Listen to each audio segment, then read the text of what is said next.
जय श्री केदार।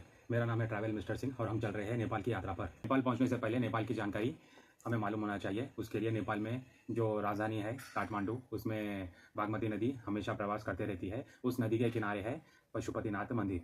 शिव पुराण के अनुसार 3 बातें कहा गई है जिससे साबित होता है कि पशुपतिनाथ मंदिर 1625 साल पुरानी नेपाल के काठमांडू नामक क्षेत्र में पाई गई है। 3 अलग अलग मान्यता है पशुपतिनाथ मंदिर के स्थित होने की। सबसे पहले आता है महाभारत से जुड़ी कुछ बातें, जैसा कि महाभारत में कुरुक्षेत्र का युद्ध होने के बाद जब सारे पांडवों द्रौपदी के साथ वैकुंठ की तलाश में निकलते हैं तो महादेव को ढूंढते ढूंढते जब वो केदारनाथ पर्वत पर घाटी पर पहुंचते हैं तभी महादेव अपना रूप नंदी स्वरूप बनाकर सारे नंदियों में मिल जाते हैं। तभी भीम अपनी चालाकी से कहते हैं कि सारे नंदी मेरे पाँव के नीचे से निकलना चाहिए।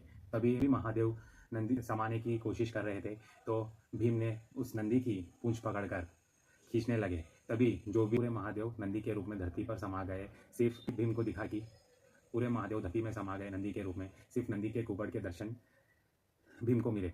वहीं कुबड़ की आज केदारनाथ में ज्योतिर्लिंग बनी हुई है। सारे श्रद्धालु उसी के दर्शन करते हैं।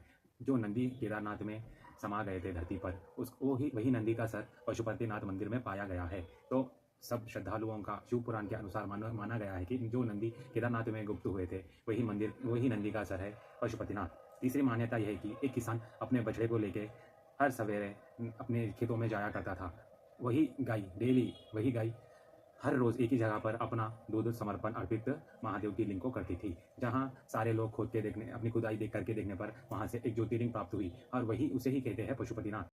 तीसरा महत्व ये है कि महादेव और माँ पार्वती अपना रूप बदलकर हिरण के रूप में धारण करके जब काठमांडू वैली के जंगल में घूमते हैं तब सारे देव उन्हें ढूंढते ढूंढते काठमांडू के जंगल पहुंचते ही वहां आश्चर्य से 2 हिरण को टहलते देखते हैं। तभी एक देवगन एक सिंह को हिरण के पकड़ लेते हैं। वहाँ सिंह तोड़कर धरती पे गिरते ही वहाँ से एक ज्योतिर्लिंग की उत्पन्न होती है। वही पशुपतिनाथ कहलाई गई है।